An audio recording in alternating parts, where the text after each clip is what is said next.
Ho- Hola, buenos días. Bienvenidos a este último día, ¿cierto?, de nuestro curso.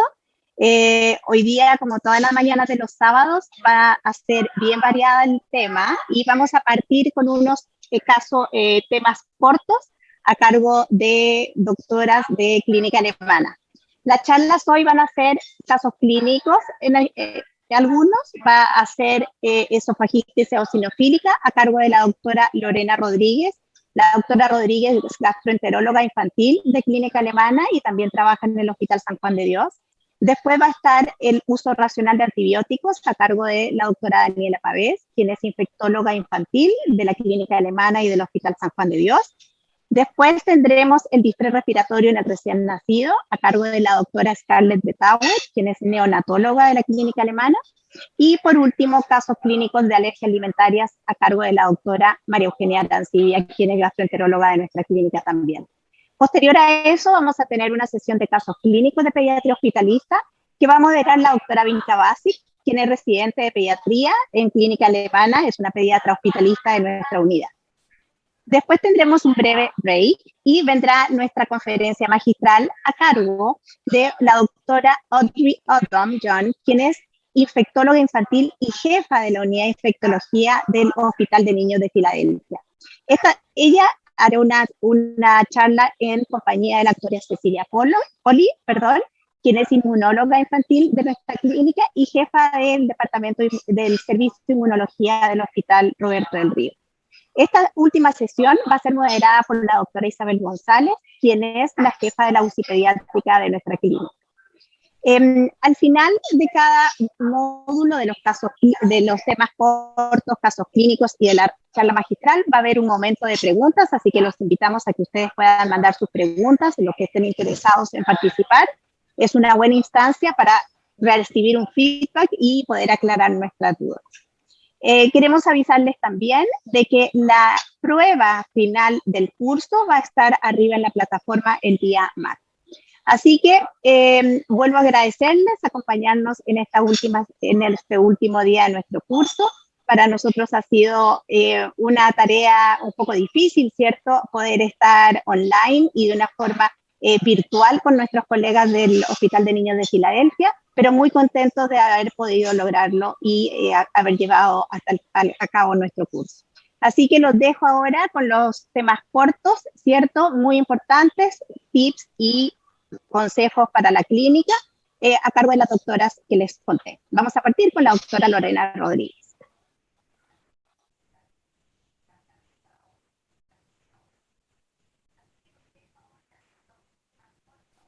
Hola, soy la doctora Lorena Rodríguez. Hoy día les voy a presentar un caso clínico y vamos a ver cómo lo vamos enfocando para poder aprender un poco de la experiencia clínica práctica. Esto es un caso clínico que llegó al servicio de urgencia y que con las iniciales MQB se trata de un niño de sexo masculino de 12 años que consulta con antecedentes de asma bronquial y que está en tratamiento con fluticasona y salbutamol en el periodo de las crisis. Tiene el antecedente de haber acudido a una fiesta familiar, un almuerzo a las 14 horas, y de ahí parten algunos síntomas que son los que motivan su consulta. Ingresa por sensación de atoro, con un dolor en el cuello y una disfagia y cefalorrea leve. Las últimas 2 horas con vómitos, que es lo que finalmente motiva la consulta. Al examen físico es un niño que se encuentra con una fase de dolor, un poco taquicárdico, con una frecuencia respiratoria de 18 por minuto, con una saturación del 97%, con un CO2 ambiental y que está afebril.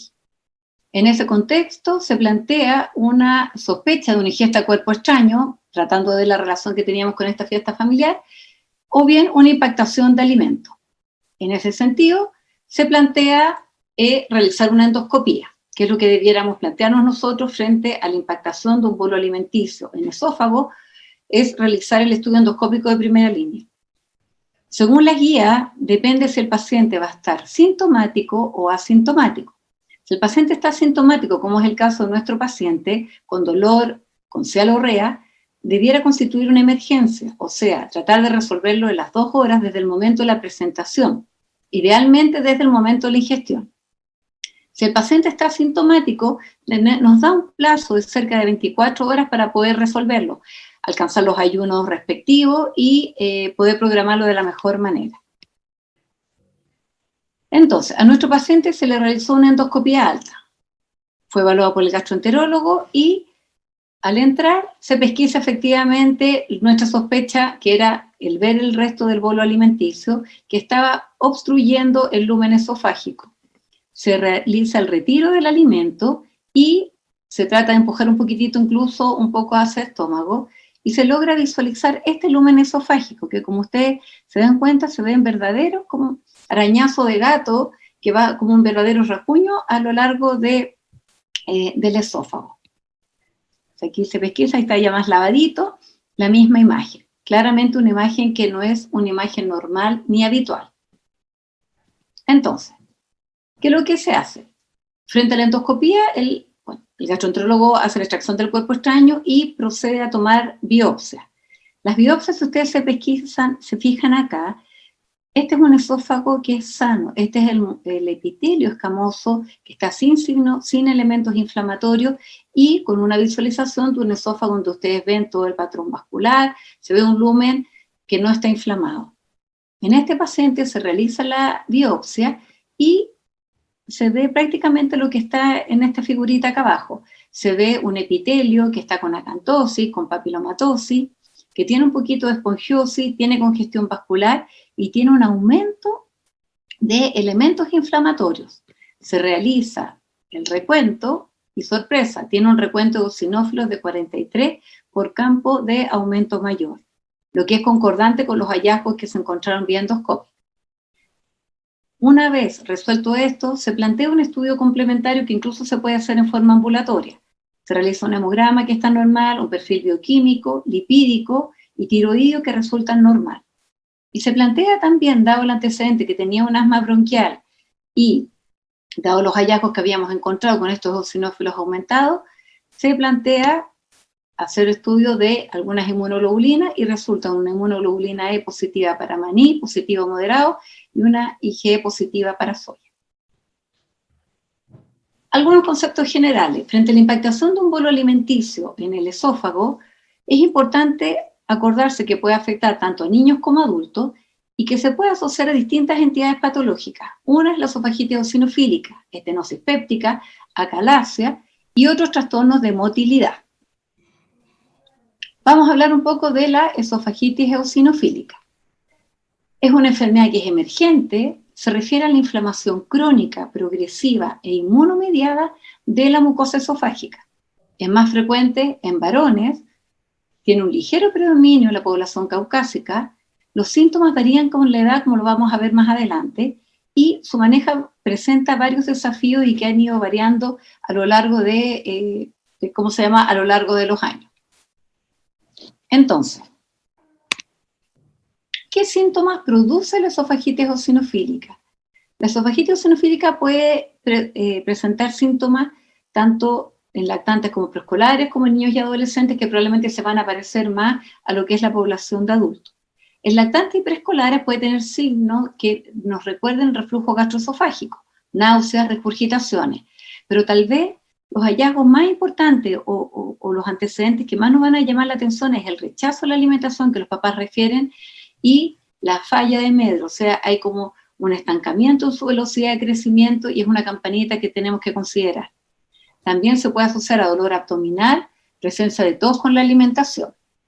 En el caso de los niños y los adolescentes, se puede presentar el síntoma cardinal, es la disfagia. Se puede debutar, como el caso de nuestro paciente, con impactación del bolo alimentario, vómitos, pirosis, el antecedente de carraspera, dolor abdominal, muchas veces refieren dolor torácico, y tos con la alimentación, al igual que la población más pequeña. Es importante recordar que son síntomas que de alguna manera nos señalan que hay una disfunción esofágica y probablemente también una disfunción histológica que va a estar determinada por la infiltración de los eosinófilos. Entonces, ¿por qué se produce la esofagitis eosinofílica? De alguna manera existiría una alteración de la barrera epitelial esofágica que facilitaría la penetración de alérgenos alimentarios. Esto estimularía los linfocitos T helper, que determinaría una liberación de citoquinas proinflamatorias, con todo lo que se refiere al reclutamiento de eosinófilos hacia el epitelio esofágico. Y, ojo, que es posible también que influyan otros factores ambientales, que de alguna manera, ¿cómo se llama?, van a ser como colaboradores o van a ser coayudantes de su fisiopatología. ¿Cuándo tenemos que sospechar una esofagitis eosinofílica?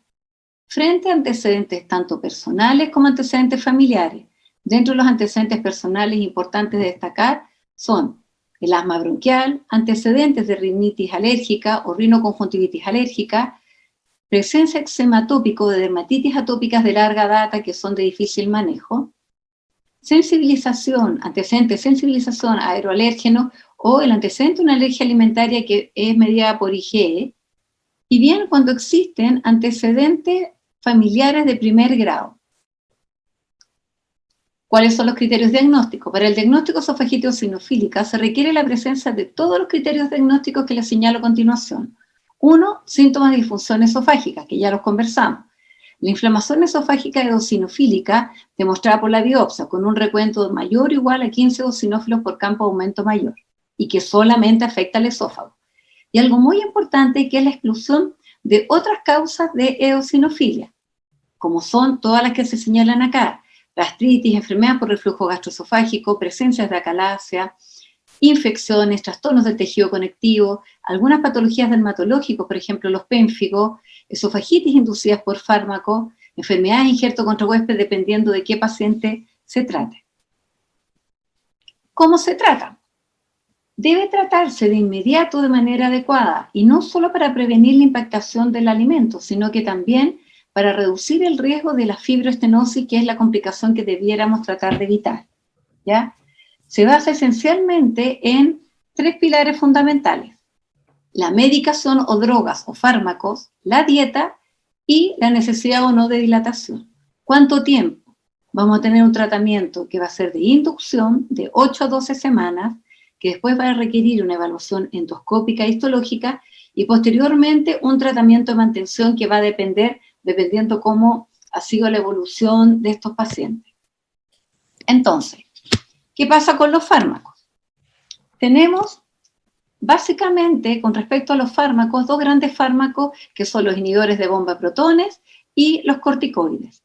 Con respecto a los inhibidores de bomba de protones, además de disminuir la secreción ácida, tienen un efecto antiinflamatorio, y esto es lo que se busca con respecto al manejo de esta patología, ¿ya?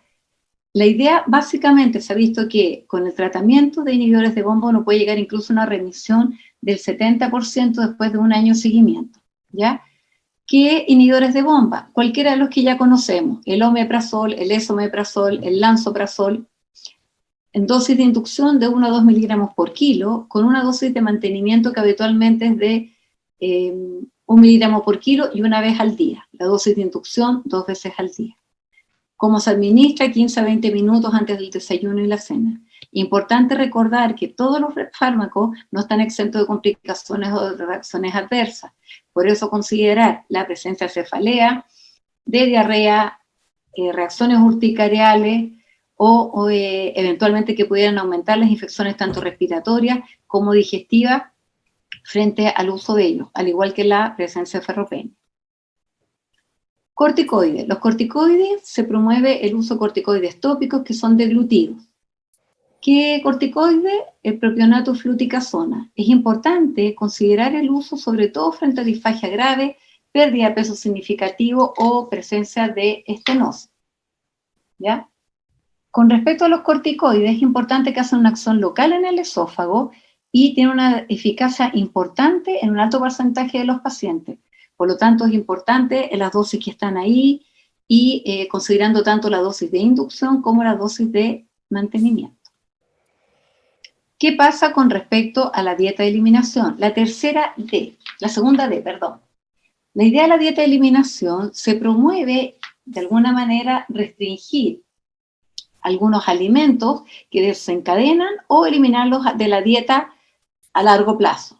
Se han visto distintas como tendencias, por así decirlo, de alguna manera, inicialmente era mucho más restrictivo, restringiendo estos 6 alimentos: la leche, el trigo, el huevo, las legumbres y la soya, los pescados y los mariscos y los frutos secos. En las últimas publicaciones se ha visto que de alguna manera dietas tan restrictivas probablemente no son tan efectivas, y que de alguna manera uno debiera tratar, también en una cosa también de relación de calidad de vida también, y de lo que se ha visto con respecto a la remisión efectiva en los distintos trabajos que se han realizado, que de alguna manera hacer dietas empíricas de 6 alimentos probablemente no tenga mucho peso actualmente, y uno debiera tratar de hacer dietas como una modalidad tipo setup, o sea, ir escalonadamente agregando alimentos, cosa de no ser tan restrictivo. Inicialmente leche y trigo, y evaluar. Si veo que hay remisión, me quedo tranquila con esos alimentos. En caso contrario, agrego otros 2 alimentos, el huevo y la soya. Y si efectivamente veo que no hay una remisión importante, agrego el otro grupo de alimentos, ¿ya? Se ha visto que la dieta de 4 alimentos finalmente puede llegar hasta eficacia hasta un 64%. ¿Qué pasa con la tercera D, la dilatación? Gracias a Dios, en la población pediátrica son pocos los casos que requieren dilatación esofágica, ya que la mayoría de las veces es mucho más el componente inflamatorio y responde muy bien al tratamiento médico que les dejamos. Los niños son muy agradecidos al tratamiento, y efectivamente está reservada para casos seleccionados de alguna estenosis esofágica grave.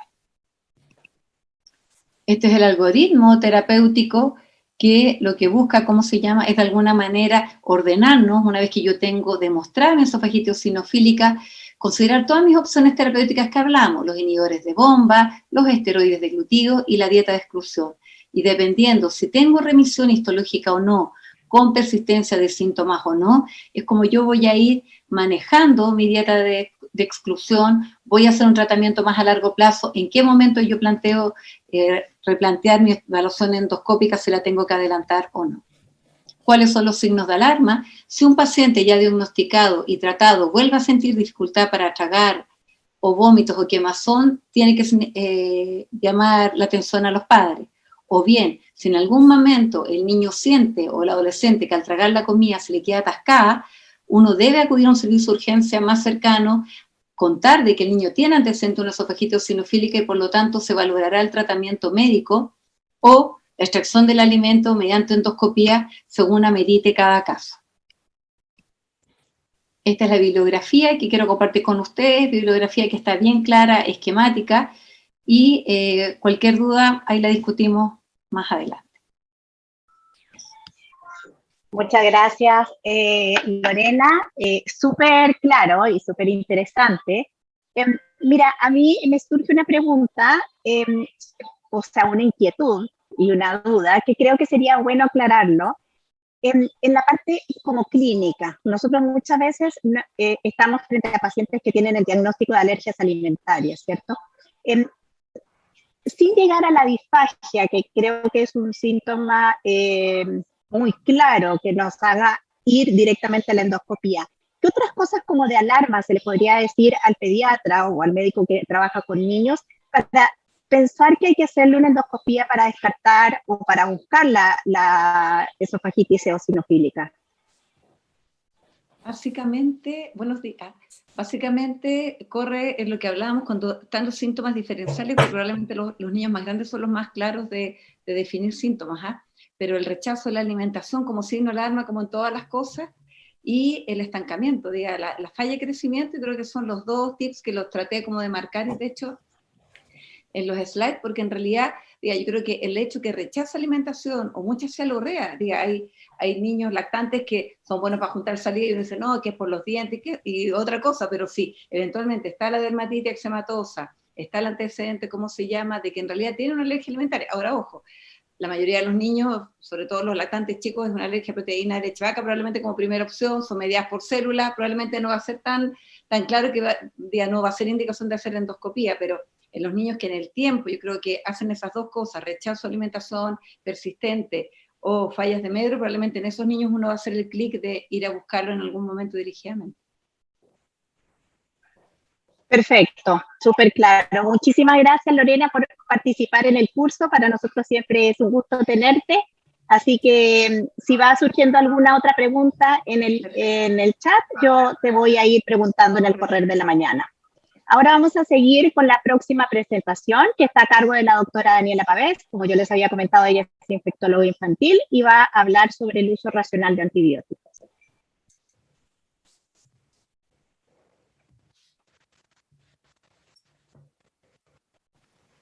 Hola, ¿cómo están? Yo soy la doctora Daniela Pavés, soy pediatra infectóloga de la Clínica Alemana y del Hospital San Juan de Dios. Y hoy día vamos a hablar sobre el uso racional de antimicrobianos en pacientes hospitalizados. Bueno, sabemos que las infecciones resistentes, por agentes resistentes van aumentando y los nuevos antimicrobianos van disminuyendo, ¿no es cierto? Y es por eso que hoy día yo les quiero mostrar con algunos casos clínicos cuál es el problema real que nosotros vivimos en los hospitales hoy en día con la resistencia antimicrobiana. Para partir, quiero mostrarles este estudio que es muy interesante, que esto fue hecho en el Reino Unido, en que el primer ministro le encarga a un economista que vea cuál es el problema de la resistencia antimicrobiana, ¿ya? Y lo lleve a números y a pacientes. Y la verdad, hoy se estima que fallecen cerca de 700.000 pacientes por agentes multiresistentes al año, y ellos hacen una estimación de que si nosotros no hacemos nada, en el año 2050 van a fallecer aproximadamente 10 millones de personas al año por agentes resistentes. ¿Y esto qué significa? Que va a fallecer una persona cada 3 segundos por agentes resistentes. Entonces, vamos a ver ahora algunos casos clínicos en que yo les voy a mostrar que muchas veces el uso de antibióticos, que a nosotros nos da tanta seguridad, finalmente terminamos haciendo un daño, ¿ya? Este es un paciente de 4 días de vida, que tiene un embarazo controlado, que fue un recién nacido de término de 38 semanas, adecuado gestacional, con peso y talla normal, y consulta a la urgencia porque tiene fiebre hasta 38,5, sin ningún síntoma acompañante. El paciente se ve en buenas condiciones, bien perfundido, y al examen físico la verdad está todo bien y no se encuentra tampoco ningún foco. Por ser recién nacido se toman exámenes en que destaca que tiene un hemograma normal, una PCR normal, un examen de orina y una punción lumbar normal, y se toman hemocultivos y se parte con tratamiento antibiótico. En este caso se partió con ampigenta. Y la pregunta que yo les hago es: ¿cuántos días ustedes completarían de tratamiento con este paciente? Es un recién nacido, ¿no es cierto? No queremos que se nos pase nada, queremos que el paciente esté seguro. Entonces, ¿completo 7 días, completo 5 o completo 48 horas? Y la verdad, esto ha ido cambiando a lo largo del tiempo.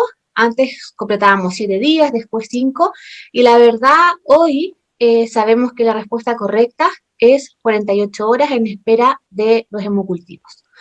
Ahora, ustedes me pueden decir, los hemocultivos se demoran 5 días en incubar. Claro, pero la verdad sabemos, y eso con estudios, que cerca del 98% de los hemocultivos de los recién nacidos se positivizan antes de las 48 horas. Y ustedes me dicen, ya, pero da lo mismo, que si le dejamos 48 o 5 días, ¿importa? Y la verdad, sí importa, ¿ya? Y esto es un estudio hecho, sí, en recién nacidos prematuros, en que ustedes pueden ver que dividen distintas cohortes en pacientes en que no les dieron antibióticos, tuvieron antibióticos por corto tiempo, que lo definían como menos de 4 días, o antibióticos prolongados, más de 5 días. Y acá ustedes pueden ver que la terapia empírica prolongada se asocia a 2 veces más riesgo de presentar sepsis tardía, enterocolitis o muerte. Y para pacientes que recibieron antibióticos empíricos, el riesgo atribuible a presentar sepsis tardía, enterocolitis o muerte es de 32% recién nacidos. Es decir, que 1 de cada 3 recién nacidos prematuros que yo les doy antibióticos va a ser una de estas complicaciones graves.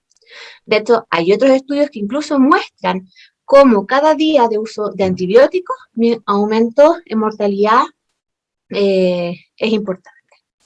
Por lo tanto, volvemos nuevamente a que en este grupo de riesgo que yo me puedo imaginar de que si es que yo le doy más días de antibióticos es más seguro, finalmente acá yo les muestro claramente cómo finalmente termino haciendo un daño. El primer tip que yo les quiero dar es que siempre tenemos que hacer el mayor esfuerzo por encontrar el agente. Y para eso lo que tenemos que hacer es cultivar. Es lo único que nos va a permitir después decalar o suspender los antibióticos. Y como tip también acordarse de que todos los líquidos estériles yo los puedo poner en un frasco de hemocultivo, al menos 1 cc, y esto al ser un medio líquido me va a aumentar el rendimiento. El segundo caso es un paciente de 3 años, sano, que tiene sus vacunas al día, que presenta un cuadro de 3 días de evolución de fiebre alta, tos productiva, hoy ha tenido rechazo alimentario, ha estado vomitando, y el examen físico se ve decaído, tiene unos signos vitales normales y crepita al lado derecho. Le tomamos una radiografía de tórax y ustedes ven este importante foco de condensación en el lóbulo superior derecho, tiene una PCR de 320 y un hemograma con leucocitosis. Por lo tanto, con esto nosotros planteamos que nuestro paciente tiene una neumonía bacteriana. Y acá yo les hago la pregunta, ¿qué antibiótico le dejamos? Cefotaxima es una neumonía extensa, ¿no es cierto? Que finalmente yo lo voy a hospitalizar porque está vomitando, está con mala tolerancia oral, y así me voy a la segura. ¿Le dejo ampicilina o le dejo acitromicina? ¿Ya? Para responder la pregunta, les voy a mostrar algunas cosas sobre la resistencia al neumococo. ¿Cuáles son los agentes más importantes en una neumonía? Sin duda, el agente más importante es el Streptococcus pneumoniae, segundo los hemófilos influenza y la Moraxella catarrhalis. Nosotros en Chile tenemos la ventaja de que todas las cepas invasoras de neumococo son derivadas al ISP y nosotros tenemos como retroalimentación toda la epidemiología sobre estos neumococos invasores. Y ustedes ven, tenemos datos desde varios años, desde el 2012 hasta el 2020, y ustedes ven que la verdad, sistemáticamente, no existe prácticamente resistencia del neumococo a la penicilina cuando hablamos de neumococos que están no en la menilla. Por el contrario, cuando hablamos de los macrólidos, ustedes ven que, según distintos grupos etarios, la resistencia puede llegar a ser hasta un 50%, ¿ya? Por lo tanto, acá hay otro concepto súper importante, que es que los neumococos no debemos tratarlos nunca con acitromicina, porque finalmente es como tirar una moneda al aire, y tenemos la mitad de las posibilidades de que nuestro paciente y que nuestro tratamiento falle. Por lo tanto, cuando hablamos de una neumonía bacteriana, sabemos que la primera línea es ampicilina o penicilina. ¿Cuál de los dos? La verdad, la ampicilina, la ventaja que tiene sobre la peni es que tiene mejor cobertura con Haemophilus influenza. Y yo lo que quiero transmitir también, y esto es un mensaje importante, es que la verdad las cefalosporinas de tercera generación no tienen cabida en un paciente con neumonía bacteriana, y esto se deja solamente para pacientes que estén graves, intubados, con shock séptico, o una neumonía complicada. ¿Cuál es la ventaja de la cefalosporina de tercera generación? Cubrir neumococos resistentes, que sabemos que son prácticamente inexistentes en Chile, o cubrir un Haemophilus influenza con productor de beta-lactamases, ¿ya? Muchas veces nos pasa, por ejemplo, que llega un paciente de 2 meses, que tiene una neumonía viral, subinfectada, que está de cuidado, está en BiPAP en la UCI, tiene una neumonía condensante, con una PCR elevada, y yo creo que está sobreinfectado. No tiene sus vacunas al día, entonces yo no quiero dejar de cubrir hemófilos. Ampicilina sería una excelente opción, pero si es que yo quiero cubrir algún hemófilo, moraxella que sea productor de beta-lactamasa, una opción sería usar amoxicillin o ampicillin, ¿ya? Pero insisto en que las cefalosporinas de tercera generación no tienen cabida porque nosotros no tenemos neumococo resistente. Por lo tanto, lo vamos a dejar solamente para esta circunstancia. Y vamos a repetir que los macrólidos en general no tienen tampoco indicación en una neumonía. Con respecto a las quinolonas, recordar de que las quinolonas no están aprobadas por el ISP en niños menores de 18 años y que tienen muchos efectos adversos, prolongación del QT, neuropatía periférica, etc. Por lo tanto, tampoco es una indicación de neumonía en niños. Quiero presentarles ahora este caso clínico, que es un caso del hospital. Quiero agradecer a la doctora Anita Torres, que me facilitó este caso. Es un paciente varón de 11 meses, sano, que tiene sus vacunas al día y que tiene antecedentes de que una hermana falleció a los 3 meses de edad en Haití de causa no precisada. La mamá es haitiana, el paciente es chileno. Este paciente parte con fiebre, inicialmente con síntomas respiratorios, Valsapu se le indica paracetamol y medidas sintomáticas, y evoluciona al 6.º día de fiebre con un aumento de volumen cervical izquierdo y disminución de la movilidad del cuello. Vuelve a ir al SAPU y finalmente deciden hospitalizarlo, en que destaca dentro de los exámenes de ingreso un hemograma con leucocitosis con 19.500 blancos y una PCR elevada en 88. Acá lo hospitalizan con diagnóstico de otitis cervical, se le deja amoxicilina inicialmente, con una radiografía de tórax que ustedes ven que está normal, que no tiene neumonía, y el paciente evoluciona persistentemente febril, siempre con leucocitosis, con una PCR que aumenta a 207, y ahí le deciden dejar amoxiclavulánico y lo hemocultivan los cuales salen negativos. La verdad, el paciente evoluciona con más fiebre aún, prácticamente hasta 40, y con mucha inmovilidad del cuello, con una PCR que sigue aumentando hasta 228. Acá se cambia el antibiótico a clindamicina más penicilina, pensando principalmente en que tuviera una complicación, un absceso del cuello, y finalmente deciden derivarlo al hospital con una ecografía que la verdad no mostraba complicaciones. Y así llega, ya en que ustedes ven que tiene este aumento de volumen cervical, que acá también se ve. Y en el hospital llega y queda con cefotaxima más clindamicina, con la idea de cubrir estáfilo, estrepto, anaerobios, pensando en abscesos del cuello, y cefotaxima para cubrir todos los agentes respiratorios. Bueno, este niño llega cerca de las 3 de la mañana, de la madrugada, y al día siguiente lo vamos a examinar, y la mamá refiere que lo encontraba con los ojos edematosos, y además destacaba que la madre le notaba que tenía en la zona del cuello también mazo levantado, y por esto, bueno, pensando en que el paciente ya tenía fiebre más de una semana con una adenopatía y que no tenía tanta signología inflamatoria, pensamos que pudiera estar haciendo un síndrome de vena cava superior. Por lo tanto, le tomamos una radiografía de tórax urgente, y ustedes ven acá que se ve ensanchado el mediastino.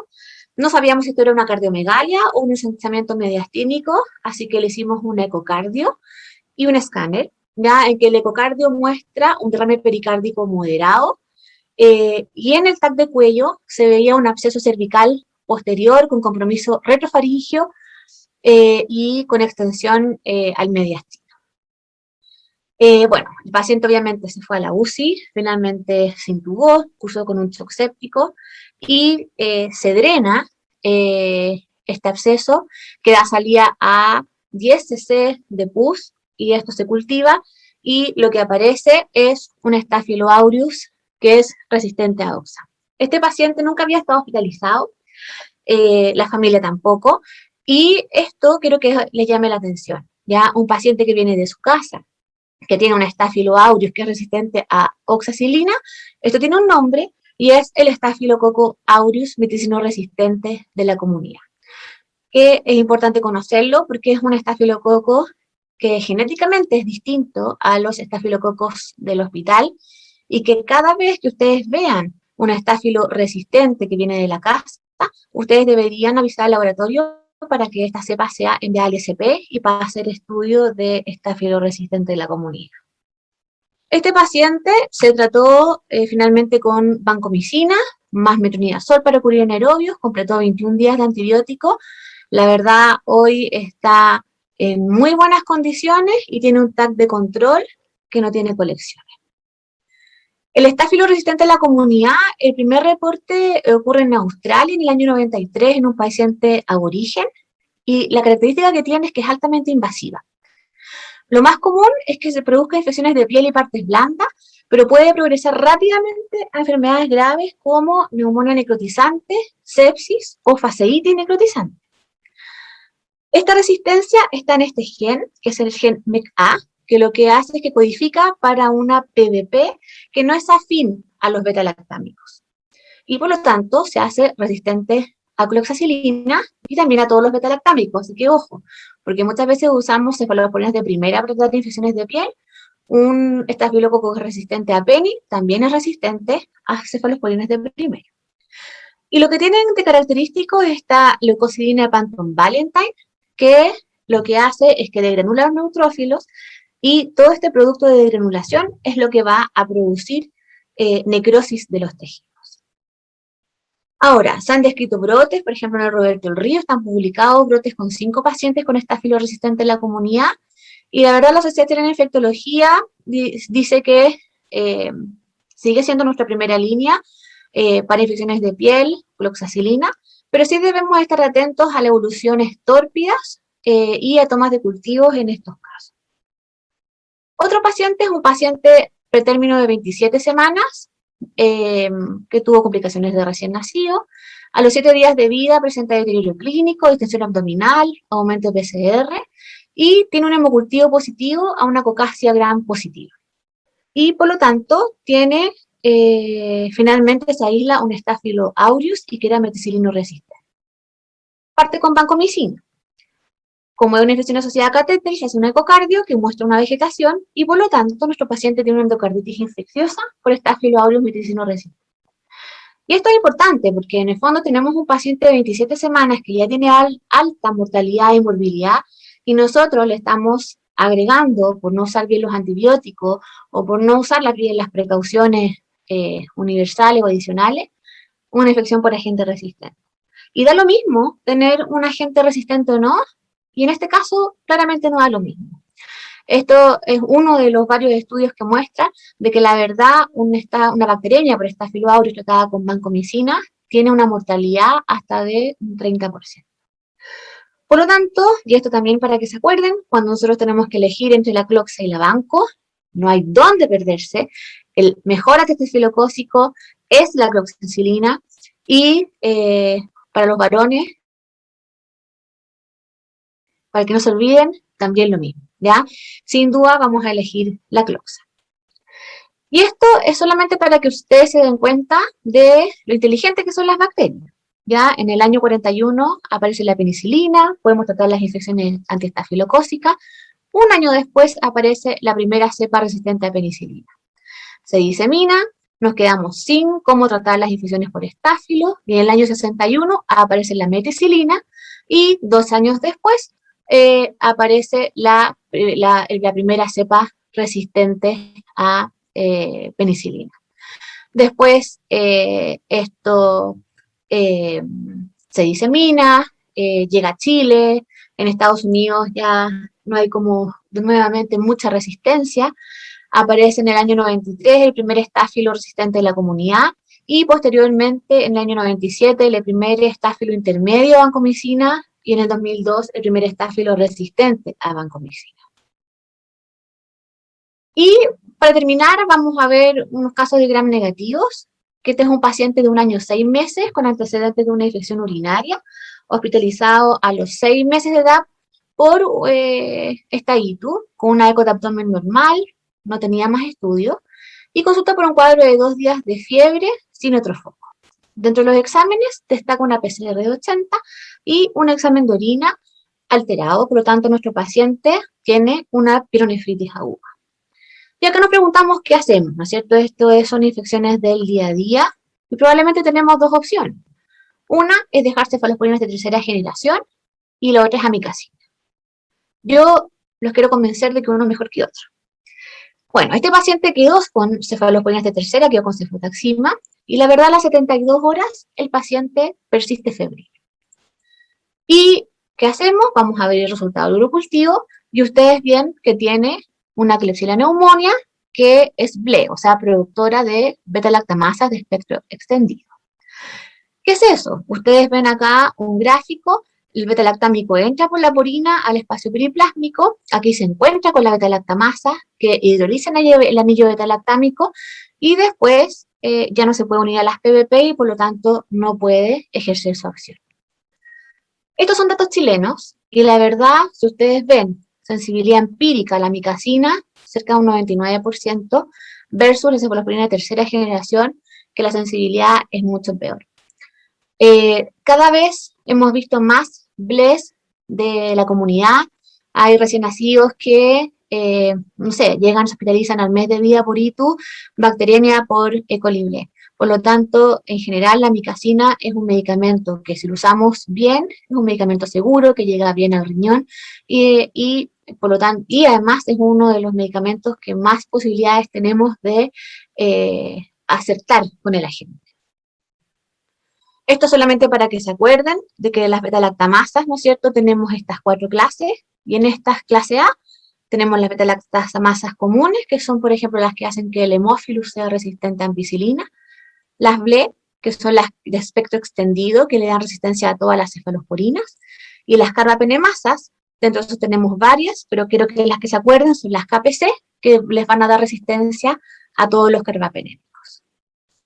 Este es un último paciente, que es otro paciente del hospital, es un paciente que ingresa grave por virus sincicial, que requiere conexión a ventilación mecánica, y el extubar destaca que tiene hipotonía, se tiene que reintubar, y finalmente este paciente se hizo un diagnóstico de parálisis flácida, con diagnóstico de una OPS polio post-vacuna.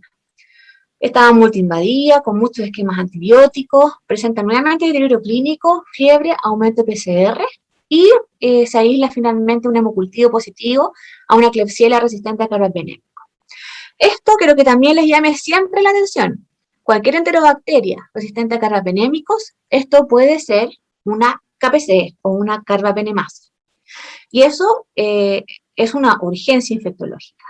¿Por qué? Por el riesgo de contaminarse con otros pacientes y además porque significa mucho riesgo para el paciente.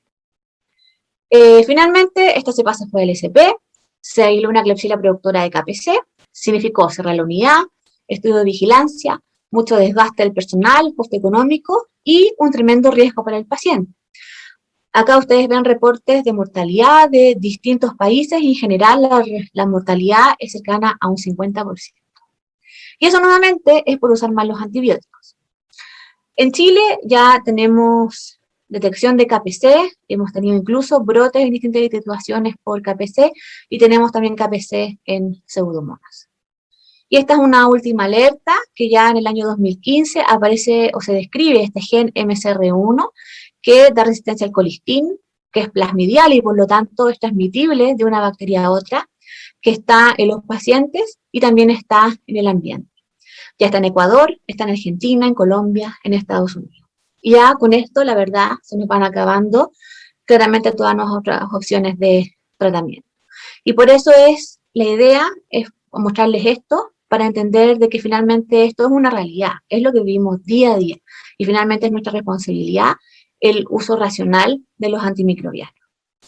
Si no hacemos nada, dijimos que iba a fallecer un paciente cada 3 segundos. En estos 20 minutos significa que van a haber fallecido 400 personas.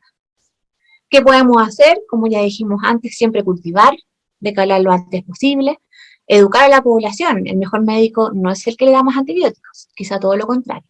¿Ya? Educar, realizar guías, usar antibióticos de menor espectro, y esto, por favor, les pido evitar el uso de cefalosporina. Sin duda, es el antibiótico que más produce resistencia.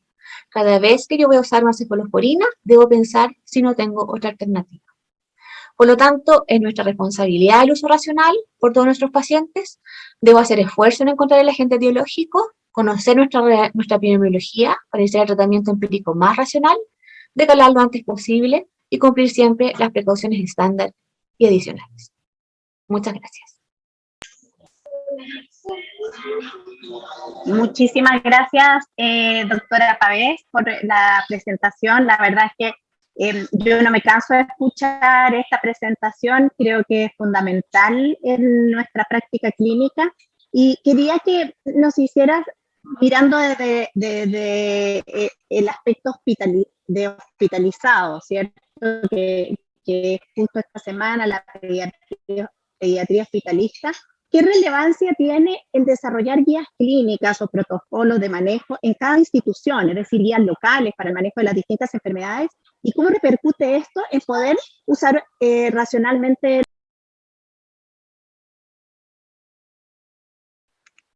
Dakuki, gracias por tu pregunta. La verdad es súper interesante la pregunta que haces, porque estamos en un momento en Chile que ha habido grandes cambios con respecto al uso de los antibióticos, ¿ya?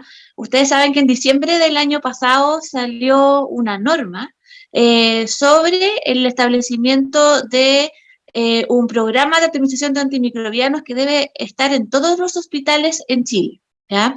Que es esto lo que muchos han escuchado de programa PROA. O en inglés, stewardship, ¿no es cierto? Y la verdad, lo que pide el Ministerio de Salud es que todas las instituciones tienen que tener este año formado este equipo, y una vez formado hay que ponerse a trabajar en todo lo que viene. Y dentro del trabajo que hace un equipo de PROA es producir guías clínicas, que yo creo que tiene gran relevancia porque en el fondo permite homogeneizar el tratamiento y justamente permite evitar todo lo que hablamos en esta clase, que es el uso no racional de los antimicrobianos, que cuando podemos tratar una neumonía con penicilina, la verdad no hay razones de ocuparse de cefalosporina, mi paciente se va a mejorar igual, pero en el fondo no lo estoy haciendo de la forma más adecuada. Así que sin duda incentivar a todos a que todos tengan sus guías locales, y si no las tienen, también seguir o si no guías nacionales que nos permitan homogeneizar tratamientos. Muchísimas gracias, Dani. La verdad es que para mí es una de las cosas que tenemos que dejar también como mensaje, que el trabajar homogeneizando la actividad clínica es fundamental para lograr estas cosas como el uso racional de antibióticos. Así que muchísimas gracias por tu presentación y vamos a seguir ahora con neonatología. Bueno, yo quiero hacer un paréntesis y contarles de que la pediatría hospitalista abarca todo paciente hospitalizado. Por lo tanto, neonatología, los pacientes que están en neonatología o los pacientes que están en UCI, están dentro de la subespecialidad de pediatría hospitalista. Y es por eso que quisimos tener también la neonatología presente. Ahora vamos a continuar con la charla de la doctora Bretauer sobre distrés respiratorio en el recién nacido. Así que vamos por ahí.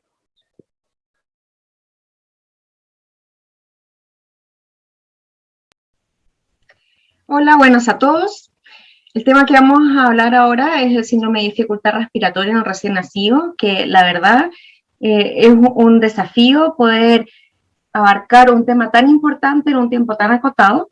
Es por eso que vamos a iniciar mostrándoles un caso clínico para poder después llegar a través de él a los distintos diagnósticos diferenciales a los cuales nos podemos enfrentar en un niño que presenta distrés respiratorio, y después hablar muy cortito sobre las patologías más frecuentes o más relevantes en los niños que presentan distrés las primeras horas de vida. La verdad es que el síndrome de dificultad respiratorio es lejos una de las principales causas de morbimortalidad en nuestros niños y una de las causas más importantes también de ingreso a UCI neonatal. En los prematuros extremos es una causa también de muerte muy relevante que puede llegar hasta un 30%. Y evidentemente que es indirectamente proporcional a la edad gestacional de nuestros pacientes, dado que aquellos niños menores de 28 semanas, en general más del 50%, puede presentar dificultad respiratoria en las primeras horas de vida, y aquellos microprematuros o prematuros extremos menores de 1000 gramos, en general más del 80-90% va a manifestar algún grado, ¿no es cierto?, de estrés. No así los niños de término o sobre las 37 semanas de edad gestacional, en que el distrés es bastante menos frecuente y en general encontramos en la literatura que menos de un 5% va a manifestar síntomas de dificultad respiratoria. Los factores de riesgo están asociados claramente a, por un lado, la prematurez, que van a llevar, por la inmadurez pulmonar, van a ser mucho más frecuentes manifestaciones o prevalencias de niños con distrés respiratorio o enfermedad de membrana hialina.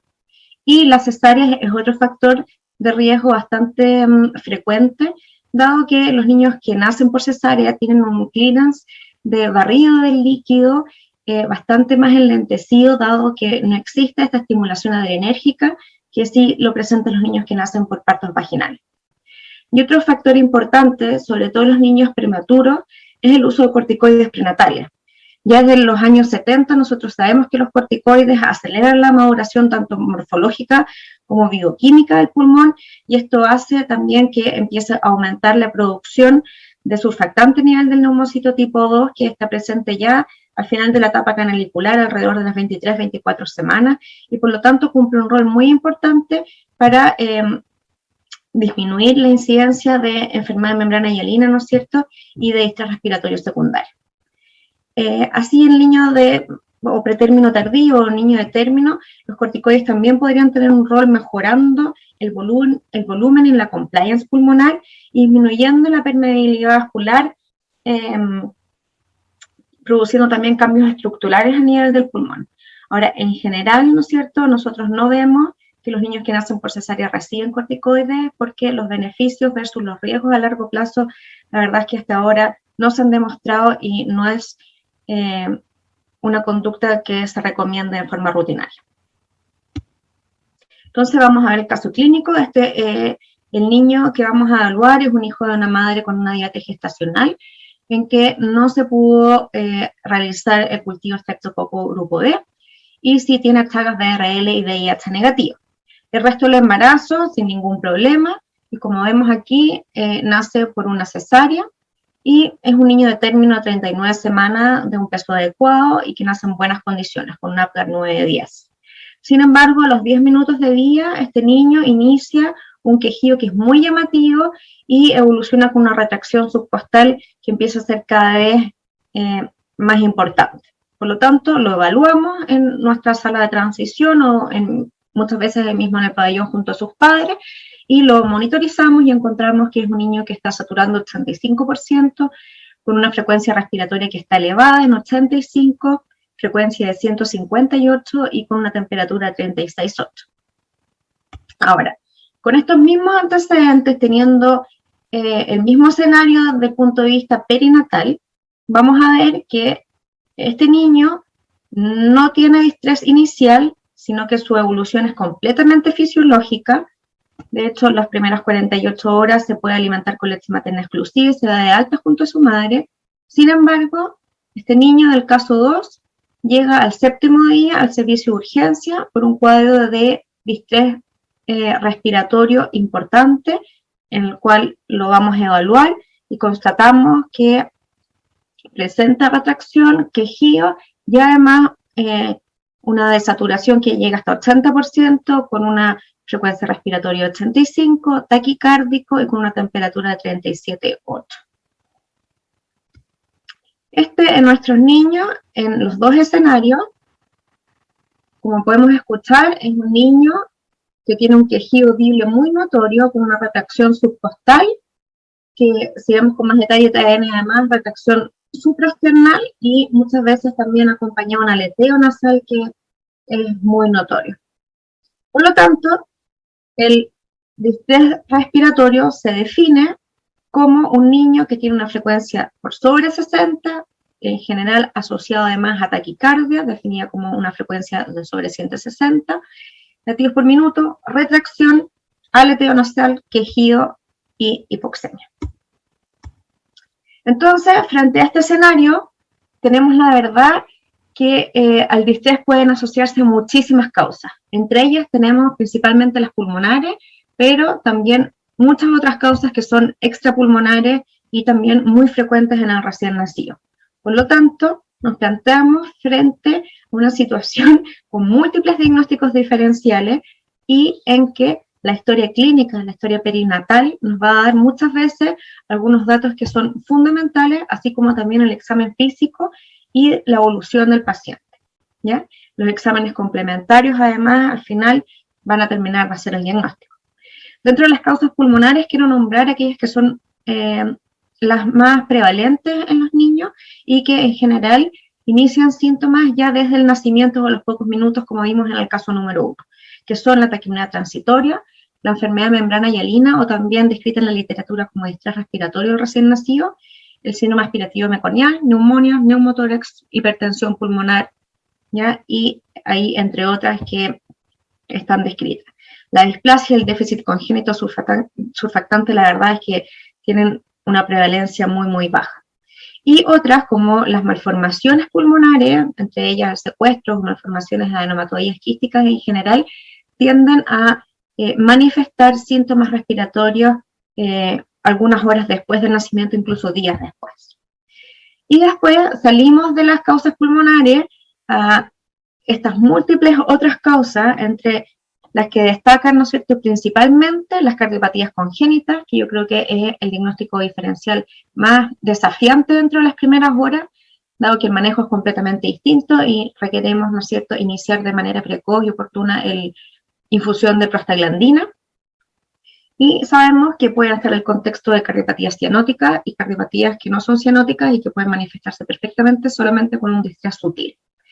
Y dentro de otras causas también tenemos las infecciones, que al igual que las cardiopatías pueden ser de manifestación precoz desde el nacimiento, pero también pueden darse horas o incluso días después. La sepsis tardía, ustedes saben que se manifiestan en general después de los 7 días de vida, ¿ya?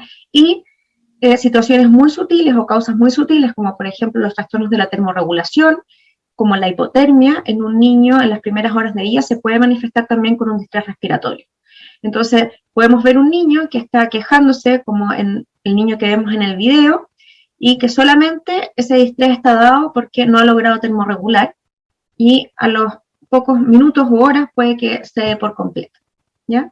Y las otras causas las dejo ahí para que la puedan leer con detalle, pero yo diría que siempre hay que sospecharlas dependiendo de las condiciones clínicas de cada niño.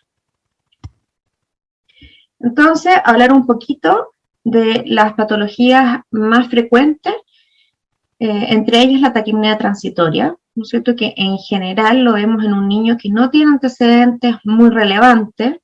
Sí podemos tener el antecedente de que ha nacido por una cesárea, ya que, como dijimos, ¿no es cierto?, perdemos la estimulación adrenérgica y esto hace que haya una disminución en la distensibilidad pulmonar, producto del edema intersticial que se puede prolongar en el tiempo, y esto puede producir muchas veces atrapamiento aéreo secundario, dado por una falla tanto de la reabsorción, por diferencia de la presión oncótica, como también por alteraciones de los canales de sodio. Entonces, la manifestación, como vemos en la radiografía, es también conocido como pulmón húmedo, en que vemos una distribución con opacidades más bien periliares, difusas, en un pulmón que en general puede tener un buen volumen pulmonar, o en caso de algún grado de atrapamiento aéreo que pueda estar algo disminuido. Y muy característico es esta cisuritis que vemos marcada ahí con la flecha, que es un signo de edema en el pulmón. Desde el punto de vista clínico, lo más importante, como dice su nombre, es la taquipnea que el niño presenta. En general es un niño que no tiene gran retracción y aleteo, pero sí una polipnea marcada, y que se presenta a los pocos minutos del nacimiento. Es un cuadro clínico que la gran mayoría de los casos es autolimitado, es raro que dure más de 3, excepcional que dure más de 5 días. En general el manejo es con oxígeno y a los pocos minutos u horas cede por completo, ¿ya? El uso de CPAP dentro del manejo de la taquipnea transitoria, la verdad es que tiene que ser bastante reservado, hay que evitarlo por el riesgo de atrapamiento de neumotórax, y es excepcional el uso de ventilación mecánica, porque en general estos niños no evolucionan a un distrés severo. El otro síndrome que es importante también en el fondo conocer es el síndrome aspirativo meconial, en que podemos muchas veces tener el antecedente de que el líquido amniótico estaba teñido de meconio, podemos ver al niño que está impregnado con meconio, y también muchas veces en el contexto de hipoxia perinatal. Lo que provoca el meconio en el pulmón es una neumonitis química, con inactivación además del surfactante, activación de complemento, y con compromiso también del territorio vascular con una vasoconstricción secundaria que puede, o que es la causa muchas veces de una hipertensión pulmonar severa, que puede estar asociado al distrés por aspiración de meconio. El meconio en la vía aérea puede producir una obstrucción que puede ser tanto parcial y que finalmente produce como un efecto de válvula con atrapamiento aéreo, y si es total va a llevar ya francamente a telectasia. Y por eso en la radiografía se ve este patrón con opacidades asimétricas y bastante irregulares, en que además puede estar acompañado por una hiperinsuflación marcada, con riesgo también de neumotórax, que puede estar dado, ¿no es cierto?, por esta obstrucción parcial por el meconio. La dificultad respiratoria tiende también a ser precoz, se manifiesta rápidamente después del nacimiento, es progresiva, en más de un 10% de los casos severa, con una hipertensión pulmonar que requiere muchas veces manejo con óxido nítrico o ECMO. Y una de las conductas que pueden evitar, en el fondo, llegar a estas condiciones es el uso de surfactante, que disminuye la necesidad de ECMO. Como veíamos en la patología previa, al existir riesgo de atrapamiento aéreo y con una evolución en general con hiperinsuflación, el CPAP hay que evitarlo en estos niños. Y si requiere asistencia con ventilación mecánica, la ventilación debe ser sincronizada y tenemos que tener la precaución también de usar tiempos inspiratorios largos con la alta resistencia. Otra de las patologías a mencionar es la neumonía, ¿ya?, muy prevalente y que es un desafío porque la clínica es realmente inespecífica. Se puede presentar con un distrés progresivo que puede manifestarse horas después del nacimiento, incluso días después. Y acá lo que nos puede ayudar a hacer el diagnóstico es que podamos encontrar algún antecedente que nos apoye o que nos oriente a infección, como por ejemplo un niño que nace de manera prematura. Sabemos que la principal causa prematura son las infecciones, sea de bajo peso de nacimiento, que madre haya sido portadora de Streptococcus grupo-B y que no haya recibido una profilaxis adecuada, o que haya tenido ruptura de membranas por más de 18 horas, coriomnionitis, por lo que hoy día frecuentemente usamos en la gran mayoría de las unidades neonatales es el score de Kaiser, que nos permite estimar el riesgo de infección en los niños. Entonces es una calculadora en la cual uno ingresa los antecedentes y nos puede dar una estimación del riesgo de sepsis que tiene ese niño, ¿ya?, para tomar distintas conductas. En estos niños, la radiografía, la verdad es que puede ser incluso normal, y muchas veces el diagnóstico diferencial con una taquipnea transitoria o con una enfermedad de membrana hialina incluso se hace muy difícil, ¿ya? Por lo tanto, acá el rol de los exámenes complementarios es fundamental, y entre ellos quiero mencionar también el uso de la ecografía torácica, que hoy día cada vez tiene un rol más importante en la mayoría de las UCI, y que nos puede dar datos fundamentales para poder distinguirla, por ejemplo, una taquipnea transitoria. El manejo respiratorio y antimicrobiano va a depender, ¿no es cierto?, de la clínica y de la sospecha en cada niño, pero evidentemente que es fundamental si nosotros estamos sospechando de una infección bacteriana. Y por último, la enfermedad de membrana hialina, en que acá claramente vamos a tener un paciente que nace de manera prematura o un niño prematuro tardío entre las 34 y 36 semanas o francamente de término, pero cuya madre tiene antecedentes de diabetes gestacional o tiene antecedentes de ser un gemelar. También tiene más riesgo de poder tener déficit de surfactante. La dificultad respiratoria puede ser precoz, por ejemplo en los microprematuros, en los prematuros extremos, pero en general en los niños más grandes va a ser más tardía, teniendo relación como con este agotamiento del surfactante que va ocurriendo a lo largo de las horas. Pero en general tiende a ser progresivo y la retracción subcostal que va presentando el niño y el grado de hipoxia tiende a acentuarse a lo largo de las horas, ¿ya? La polipnea no es tan característica. Acá el CPAP sí tiene un rol fundamental que nos permite estabilizar la vía aérea y poder reclutar estos alvéolos que en general, ¿no es cierto?, están colapsados por la disminución de la tensión superficial, y en aquellos niños que cumplen criterios, van a necesitar apoyo de ventilación mecánica invasiva. En general, los modos ventilatorios en neonatología son modos sincronizados, con uso de volumen garantizado, dado que es una de las pocas estrategias que tiene evidencia de disminuir la displasia broncopulmonar. Por lo tanto, debemos ventilar a los niños con volumen garantizado y, a diferencia del síndrome aspirativo meconial, estos niños en general requieren tiempos inspiratorios bastante más cortos. Y para evitar el uso de, o en aquellos niños que cumplan criterios también, que tengan un buen esfuerzo respiratorio y que no necesariamente tienen que ser intubados para la administración de surfactantes, quiero mencionarles que hoy día hay 2 técnicas de administración de surfactantes que cada vez están teniendo que son más frecuentes en las unidades neonatales, que es el Insure, que es la administración de surfactante a través de un tubo, pero que se intuba el paciente, se administra el surfactante y se extuba inmediatamente, lo que hace que evitemos la conexión al ventilador mecánico. Y lo otro es la técnica de ELISA, que es la administración de surfactante a través de una sonda traqueal, y después, ¿no es cierto?, conexión siempre a presión positiva para evitar el desreclutamiento. Por último, hablar brevemente de la hipertensión pulmonar persistente en el recién nacido, que en general es secundaria a estas patologías que hemos visto o a cualquiera de las otras causas etiológicas de la dificultad respiratoria en el recién nacido, y que sabemos que está dada, ¿no es cierto?, por una falta en la adaptación inicial y que puede estar exacerbada por todos estos factores, como por ejemplo el síndrome aspirativo meconial, la asfixia o la acidosis metabólica importante, el uso materno de inhibidores de recaptación de la serotonina, que hoy día francamente va en aumento, ¿ya?, y otras patologías que vimos. Acá lo que se produce es que el aumento de la resistencia periférica, que tiene que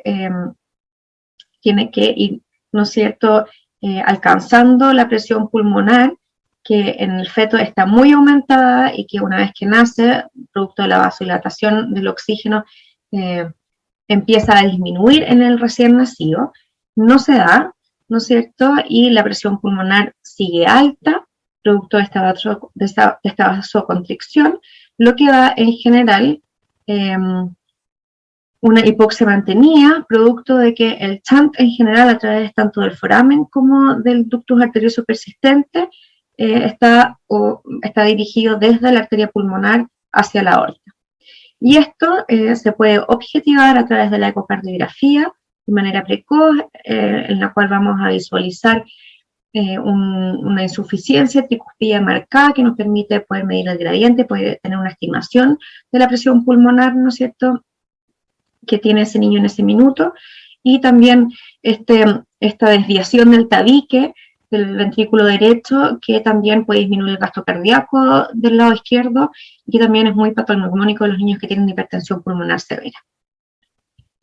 El flujo del shunt ductal también nos va a orientar al grado de hipertensión pulmonar que tiene el niño, ¿cierto?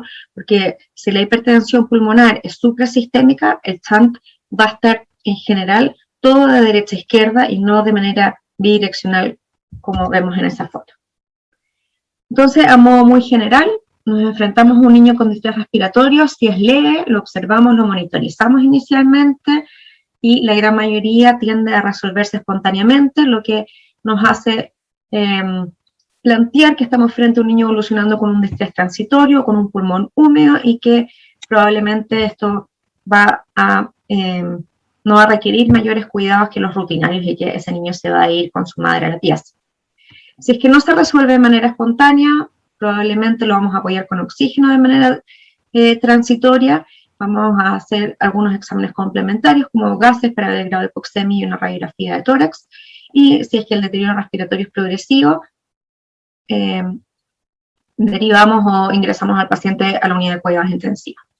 Ahora, si tenemos un distrés moderado severo desde el inicio, evidentemente que la prioridad es estabilizarlo desde el punto de vista cardiorrespiratorio, dándole el apoyo ventilatorio que requiera, y la radiografía o la ecografía torácica nos van a dar información relevante para poder plantear el diagnóstico diferencial. Si el niño no presenta mejoría clínica, probablemente tenemos que siempre plantear o considerar el uso de antibióticos y empezar a realizar todos los otros exámenes que podrían orientarnos a la causa específica del distrés. Entonces, el caso número 1, para terminar, les puedo decir que pese a que era un niño que se veía con una gran retracción subcostal y que preguntándole a muchos médicos generales cuando yo les muestro en el fondo este video, muchos de ellos dirían no, lo voy a intubar porque tiene una insuficiencia respiratoria que es severa. La verdad es que este niño evoluciona con un quejido en disminución a la hora de vida, ya está resuelto por completo sin requerimientos de oxígeno.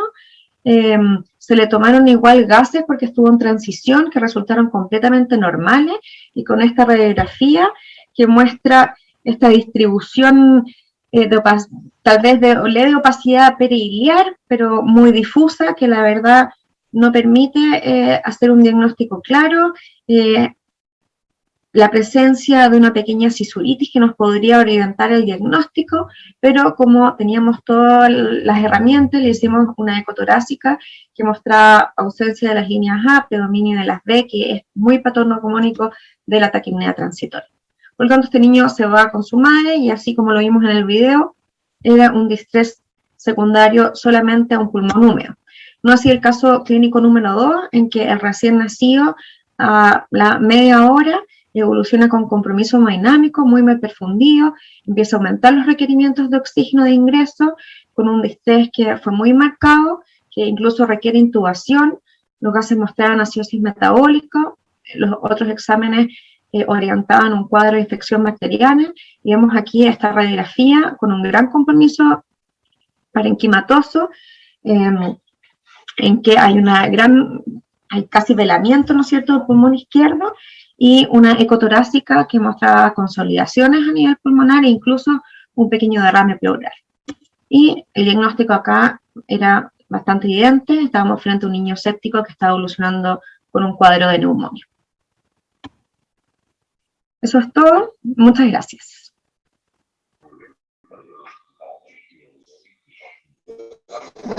Muchísimas gracias, Scarlett. Bueno, súper completa y como un recordatorio, ¿cierto?, de las cosas de la neonatología. A mí me interesaría que tú nos des tu opinión o tu consejo, ¿cierto?, en la experiencia del neonatólogo, en pacientes que se hospitalizan en una unidad no neonatológica. Por ejemplo, paciente que puede estar hospitalizado en pediatría por una ictericia al cuarto, quinto, sexto día de vida y parte con dificultad para respirar. Me gustaría que como que nos hagas un mini resumen, ¿qué tenemos que hacer en ese paciente? ¿Cuáles son los exámenes iniciales que tenemos que pedir? ¿Y en qué? Hola, no te escuché la última parte, pero sí entendí que el niño está hospitalizado en una unidad pediátrica y empieza con distrés a los 5 días, ¿sí? Sí, y ahí, ¿qué nos aconsejarías? ¿Qué etiología descartar y cuál es el manejo inicial en exámenes y tratamiento? Mira, como mostraba inicialmente en esta pequeña como clase, yo creo que el diagnóstico diferencial del distrés respiratorio es muy variado. Sin duda, uno primero tiene que orientarse a las causas más frecuentes, y dentro de ellas yo creo que lo más importante es descartar infección y por lo tanto iniciar tratamiento cubriendo siempre los principales agentes etiológicos neonatales, descartar cardiopatías congénitas. En caso, por ejemplo, dentro de los exámenes iniciales, yo creo que los gases arteriales nos orientan siempre, ¿no es cierto?, al estado ácido base del paciente. Por lo tanto, si tenemos una acidosis metabólica también muy marcada en un paciente que podría estarse choqueando, siempre tenemos que pensar también en las enfermedades metabólicas en el recién nacido, que si bien la incidencia es baja, tenemos que también tenerlas presentes dentro de nuestro diagnóstico diferencial. Yo creo que como orientación inicial, los exámenes de sangre tienen que siempre incluir los gases,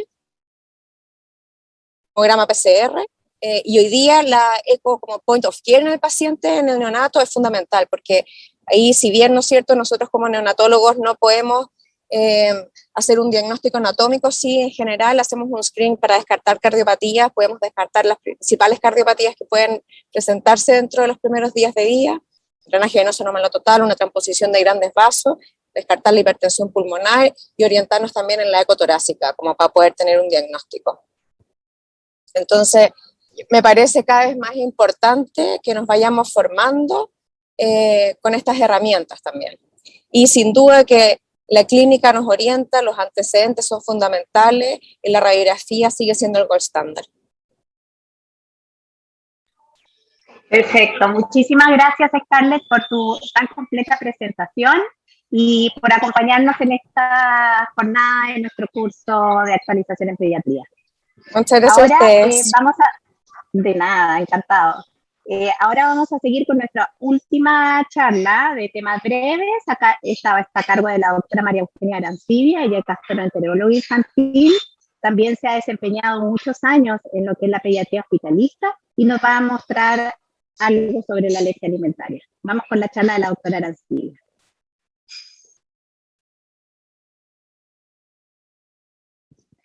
Hola, buen día. Mi nombre es María Eugenia Arancibia, yo soy gastroenteróloga pediátrica de la Facultad de Medicina, Universidad del Desarrollo y Clínica Alemana de Santiago. Vamos a seguir con algunos casos clínicos, según lo que me habían pedido los organizadores, al cual les agradezco esta invitación. Vamos a compartir el caso de un preescolar que ahora tiene 2 años 7 meses. La mamá es matrona de neonatología, así que es una mamá muy preocupada por su hijo. El papá es un hombre sano, ingeniero, es su primer hijo, y nació por un parto por cesárea por falta del descenso, una edad gestacional de 39 semanas, y pesó 3 kilos 6,75 y midió 50 centímetros.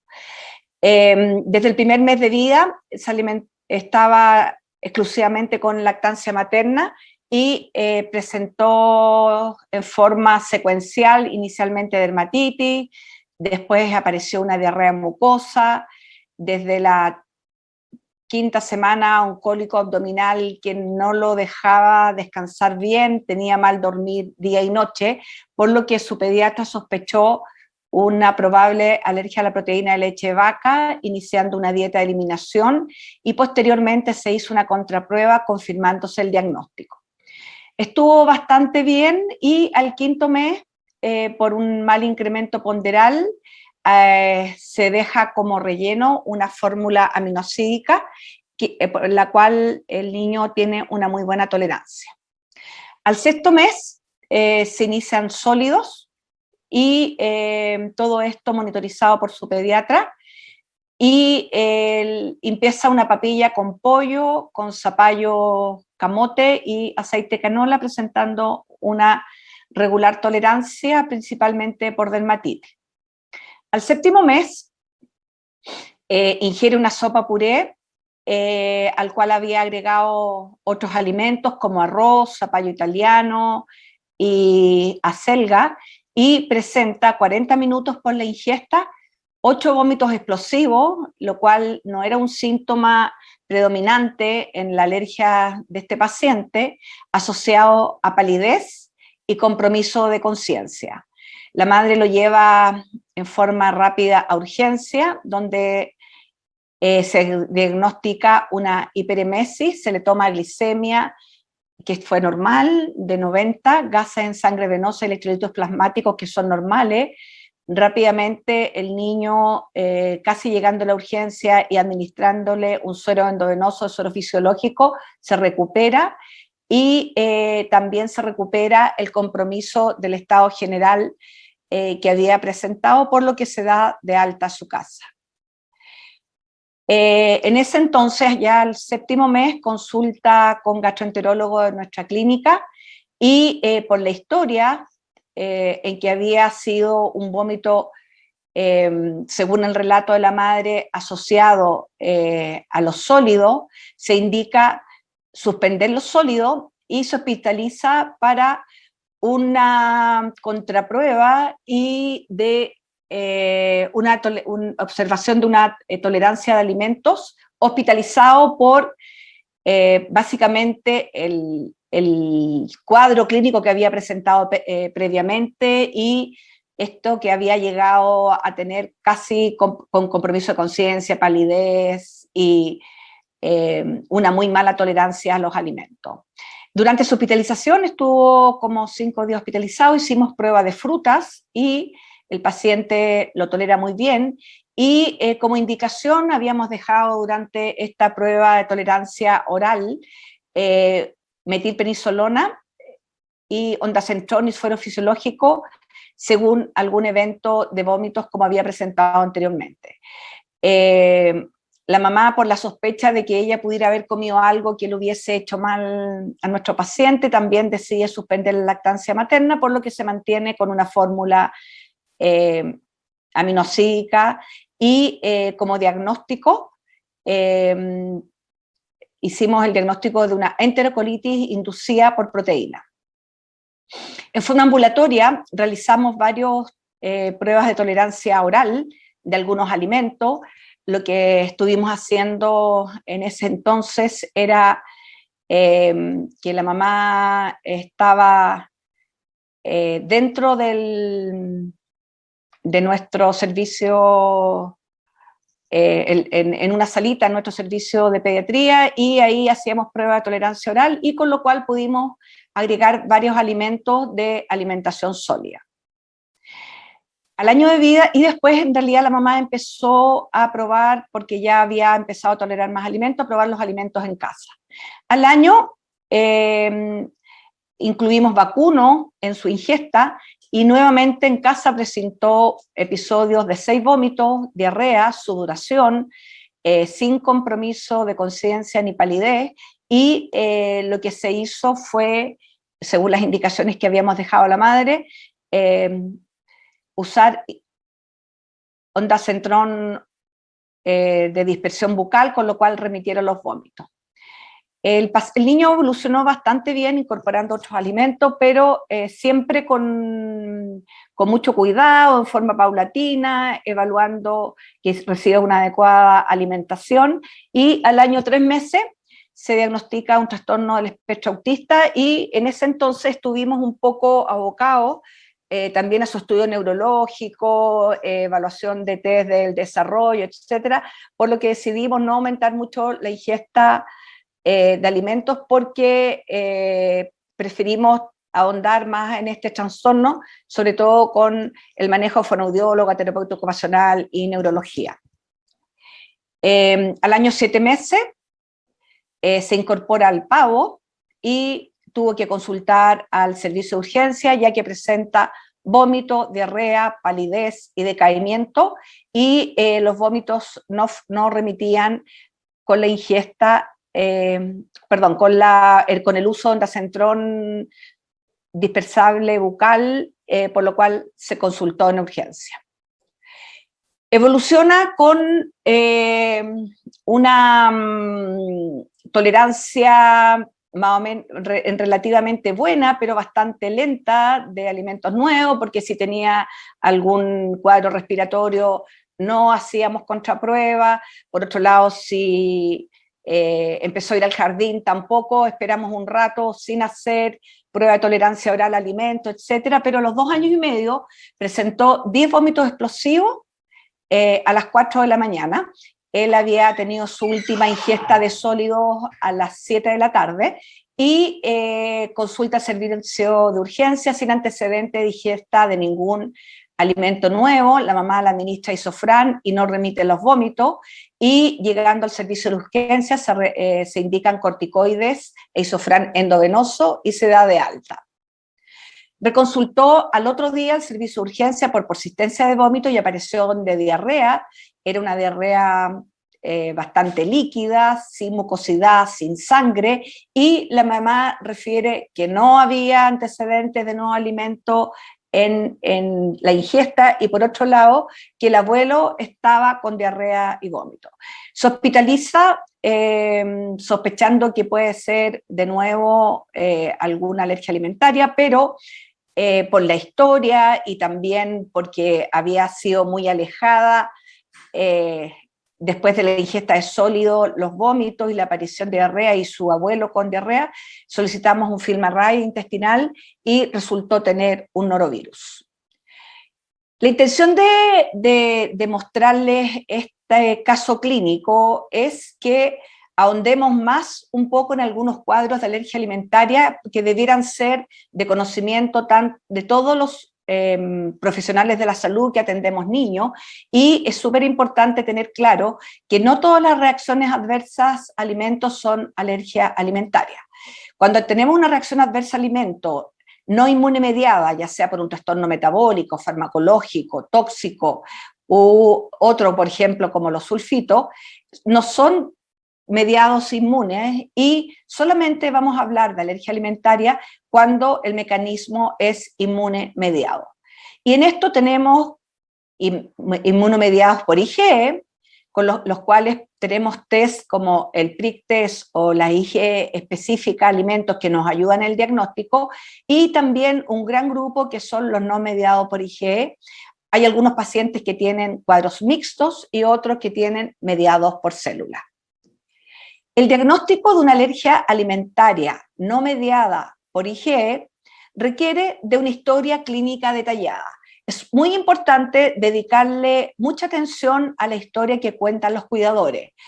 ¿Qué alimentos ha ingerido? ¿De qué forma los ha ingerido? No es lo mismo ingerir un alimento crudo a un alimento cocido.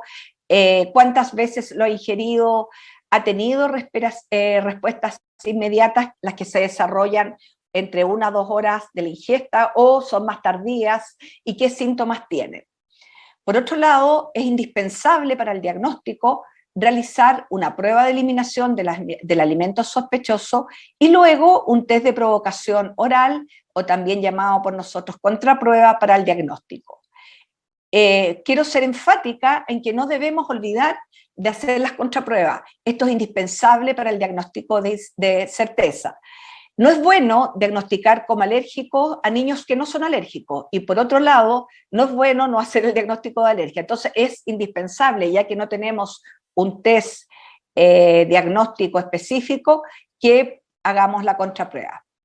En general, los síntomas de aparición tardía son predominantemente digestivos. En general tienen vómitos, diarrea, constipación, diarrea mucosa, dolor abdominal, y por otro lado también la tan conocida diarrea con mucosidad y sangre. Y en general podemos definir 3 síndromes que son de alergias alimentadas no mediadas por IgE. La clásica proctocolitis, en la cual vemos un lactante sano, que está muerto de la risa, que puede también tener asociado a dermatitis, principalmente facial, y que presenta deposiciones con sangre. La enteropatía, en la cual se ve alterada la absorción de los alimentos, y son principalmente lactantes que no tienen un buen desarrollo pondoestatural y que presentan diarrea, algunos presentan también dermatitis. Y por otro lado, lo que tiene nuestro paciente, que es una enterocolitis inducida por proteínas alimentarias, que la sigla en inglés es FPIES, que probablemente muchos en la literatura lo han visto con ese nombre, pero la traducción es la enterocolitis inducida por proteínas alimentarias. La enterocolitis inducida por proteínas alimentarias, clínicamente podemos distinguir 2 cuadros. Uno son los cuadros agudos, que es lo que presenta nuestro paciente, y los cuadros crónicos. En esta presentación solamente vamos a hablar de cuadros agudos para que tengamos una buena aproximación y un buen manejo de esto. Esto está descrito hace muchos años, prácticamente más de un siglo está descrito la existencia de la no tolerancia de algunos alimentos, principalmente una enterocolitis inducida por las proteínas. Hasta el día de hoy no está clara la fisiopatología, se han distinguido algunos factores de riesgo, como, aunque hay pocas series, pero sí hay algunas series que hablan de que es más frecuente cuando existe el antecedente de atopia familiar, y en una serie israelí también hay una predominancia de partos por cesárea.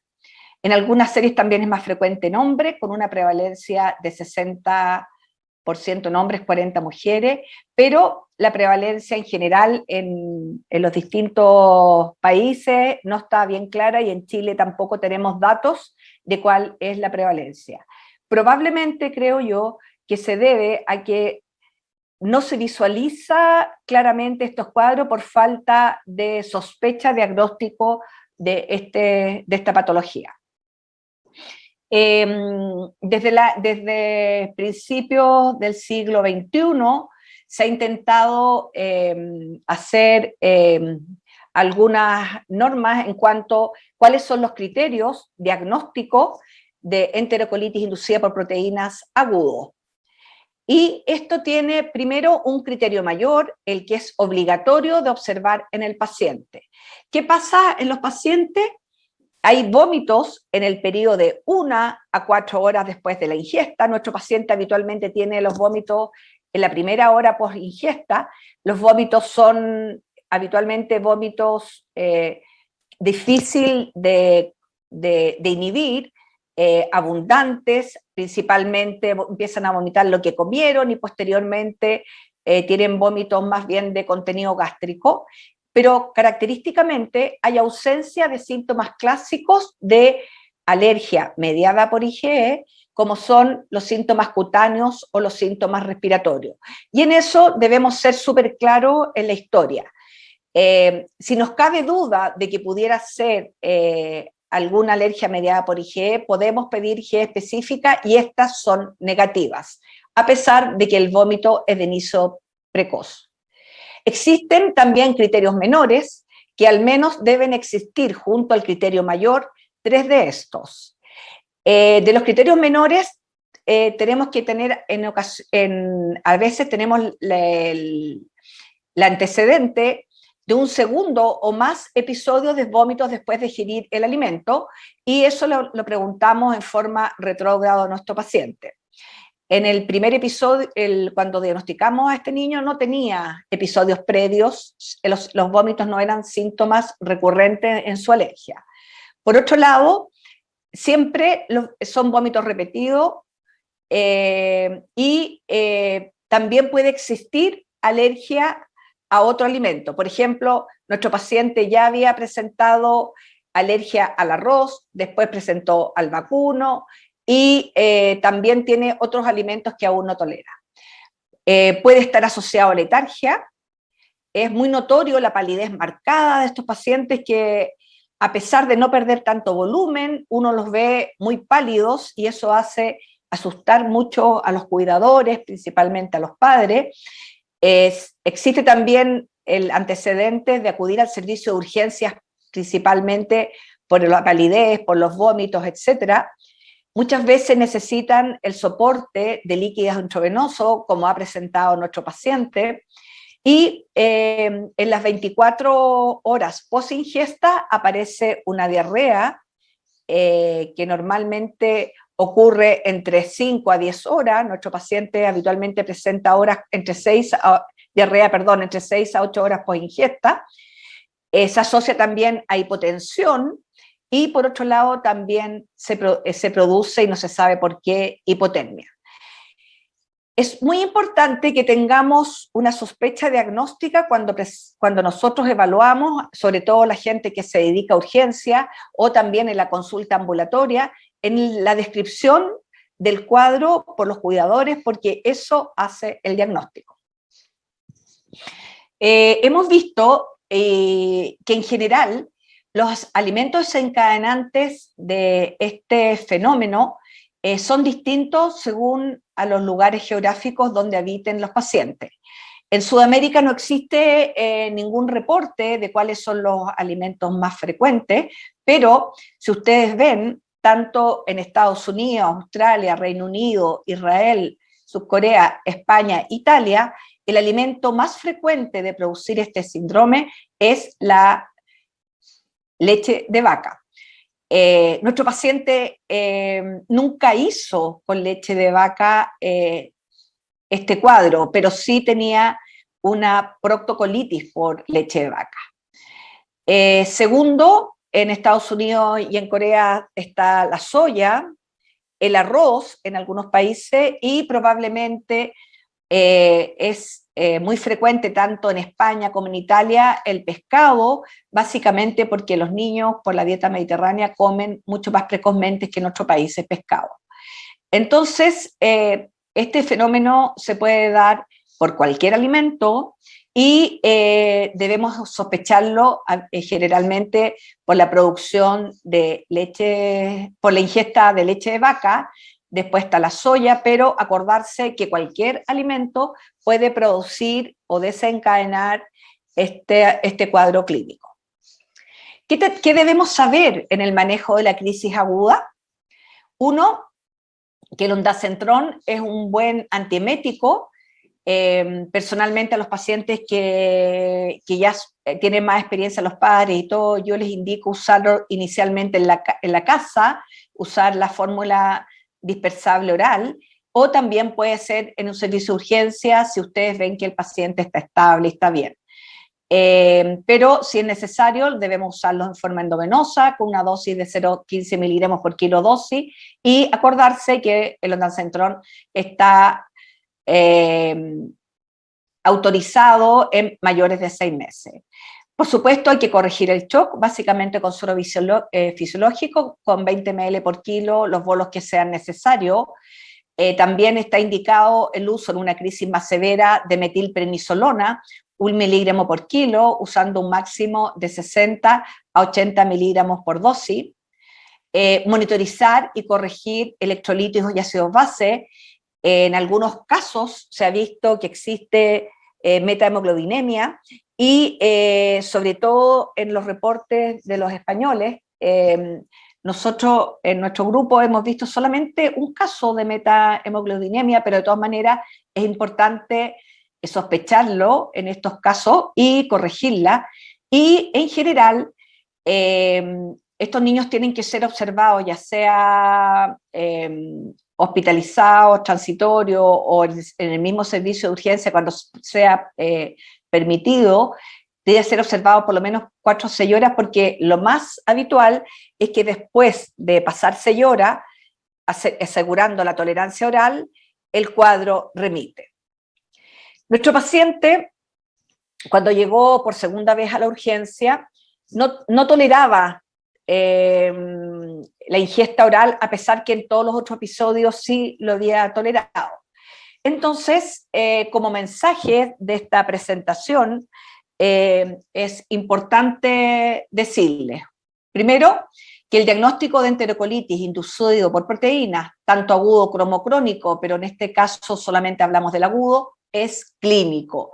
Por lo tanto, si no nos acordamos de todos los criterios, sería bueno tenerlo por ahí anotadito para que cuando lo sospechemos vayamos viendo los criterios, tanto el criterio mayor y después los criterios menores, que tienen que ser, acuérdense, mayor de 3.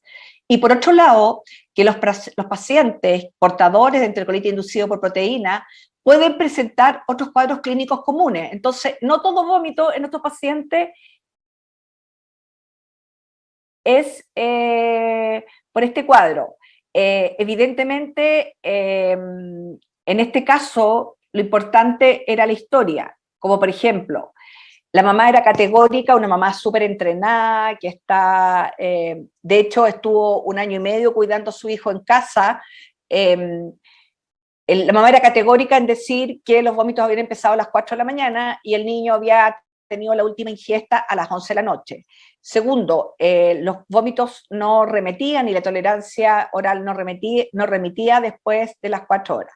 Eso sí que en la primera consulta urgencia, este niño su familia no manifestó y que el abuelo también estaba enfermo, pero al final todos se contagiaron con norovirus, el niño estuvo hospitalizado un par de días y se fue a la casa en buenas condiciones. Bueno, eso es lo que yo les quería contar hoy día. En la mesa redonda después puedan hacerme más preguntas y espero que tengan un buen día. Muchas gracias.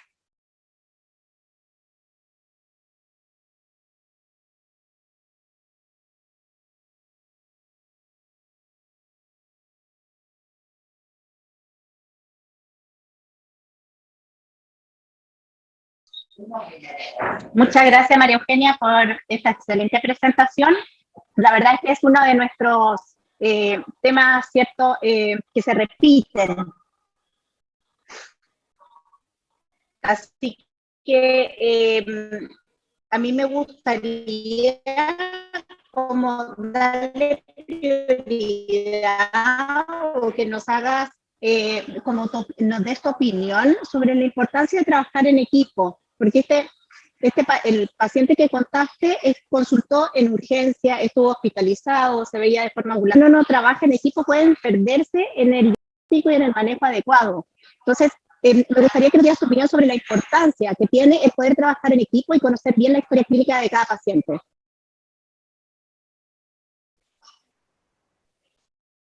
Estás silenciada. El trabajo en equipo es esencial cuando vemos pacientes hospitalarios.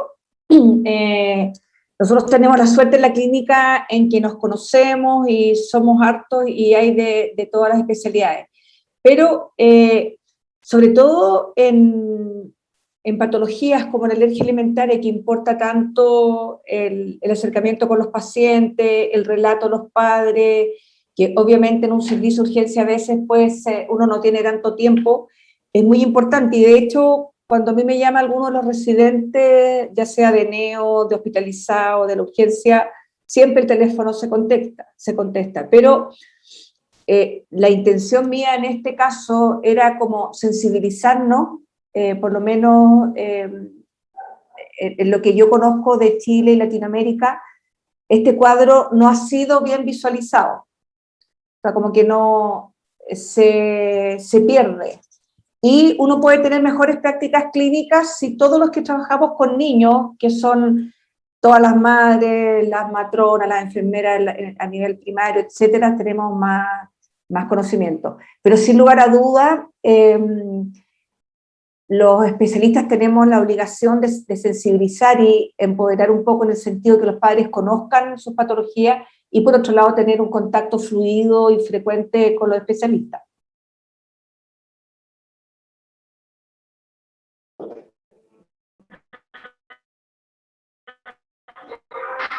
Surgió una pregunta, Kena, sobre la posibilidad de tratar estos pacientes con corticoides de forma ambulatoria. Si podrías comentar eso, si es seguro el tratamiento.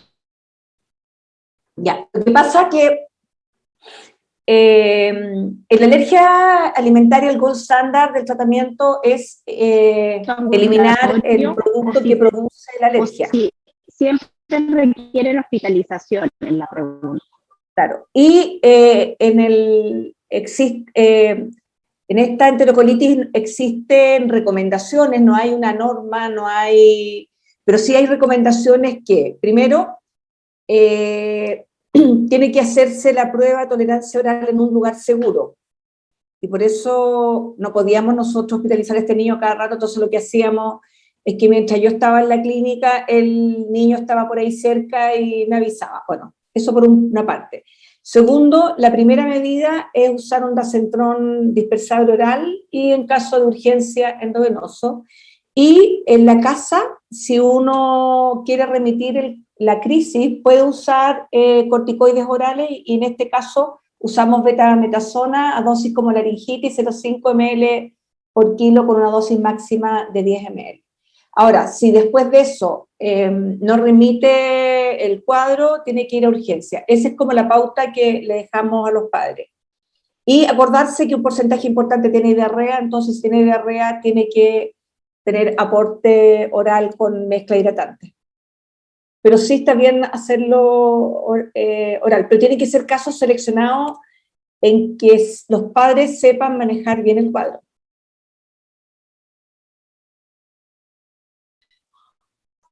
Súper. Muchísimas gracias, Kena, nuevamente por acompañarnos en este curso.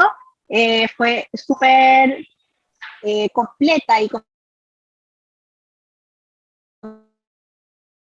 integral la visión que nos diste, y espero que haya sido de mucha utilidad para todos los que nos están acompañando.